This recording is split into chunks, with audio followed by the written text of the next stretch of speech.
रूस ने यूक्रेन पर अपना अब तक का सबसे बड़ा हमला किया है। रूस ने यूक्रेन पर 500 से ज्यादा मिसाइलें और ड्रोन से जोरदार बमबारी की है।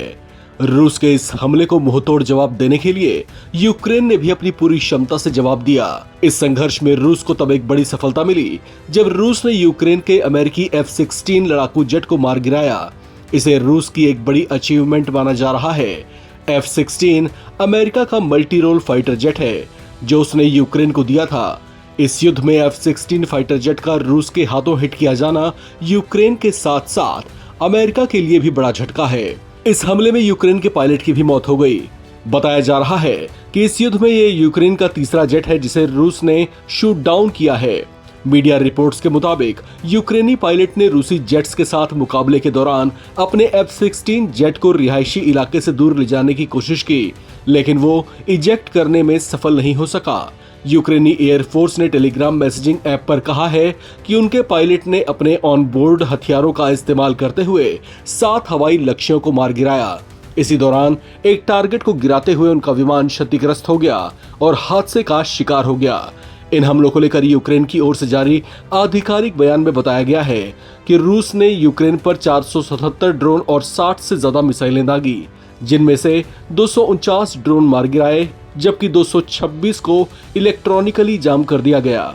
आपको बता दें कि कुछ हफ्ते पहले ही रूस पर यूक्रेन के सबसे बड़े अटैक और 40 बॉम्बर्स की तबाही ने रूस के राष्ट्रपति पुतिन के गुस्से को उबाल दिया था। रूस ने इसे अपनी संप्रभुता पर किया गया हमला बताया था, जबकि रूस के कई किलोमीटर भीतर घुसकर उसके एयरफोर्स बेस पर किए गए इस सफल हमले के बाद यूक्रेन के राष्ट्रपति वोलोदिमीर ज़ेलेंस्की अपना सीना ठोकते और अपनी फोर्स को शाबाशी देते देखे गए थे। उस बड़ी घटना के बाद दुनिया भर के बुद्धिजीवियों ने कहना शुरू कर दिया था कि यूक्रेन ने ऐसी हरकत से रूस के प्रलयंकारी गुस्से को ट्रिगर किया है जिसका उसे घातक अंजाम भुगतना पड़ सकता है। ये संभावनाएं भी जताई जाने लगी थी कि यूक्रेन के बड़े और विनाशकारी बदले की उल्टी गिनती शुरू हो चुकी है और यह भी कहा जा रहा था कि रूस अब इस लंबे समय से चलते चले आ रहे जंग को एक नई परिभाषा में बदलेगा।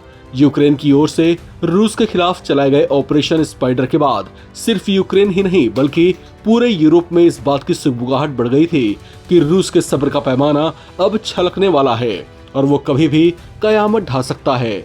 चर्चा इस बात को लेकर भी थी कि रूस कहीं यूएसएसआर वाले पुराने दौर में तो नहीं लौटना चाहता और कहीं अब उसकी जंग पूरे यूक्रेन पर कब्जे के लिए तो नहीं है, क्योंकि जिस तरह से यूक्रेन के पीछे समूचा यूरोपियन यूनियन गोलबंदी करके खड़ा हो गया है और उसे समर्थन दे रहा है, इसे रूस एक बड़ी चुनौती के तौर पर देख रहा है। कुछ बुद्धिजीवियों का यह भी मानना है कि रूस पिछले 3 साल से यूक्रेन के साथ जंग में उलझने से परेशान हो गया है और जल्दी ही इसे अपने तरीके और अपनी शर्तों पर खत्म करना चाहता है, लेकिन इस पर यूरोपियन यूनियन के रुख को देखते हुए ये संभव नहीं लग रहा। ऐसे में रूस किसी बड़े और विनाशक फैसले से इसका समाधान कर सकता है। Germany, France, Poland, Italy, Norway, Finland, Sweden और ब्रिटेन, इन देशों पर आरोप है कि ये रशियन रीजन में अशांति को भड़काने के लिए यूक्रेन की हर तरीके से मदद कर रहे हैं ताकि रूस लंबे समय तक युद्ध में उलझा रहे और आर्थिक तौर से उसे तोड़ा जा सके। लेकिन सवाल ये है कि क्या रूस खुद को ऐसे नुकसान पहुंचने देगा? अगर जवाब नहीं है तो ये पूरे यूरोप के लिए एक बड़ी चेतावनी भी है। इस खबर में फिलहाल इतना ही। बाकी अपडेट्स के लिए आप बने रहें नवभारत टाइम्स के साथ।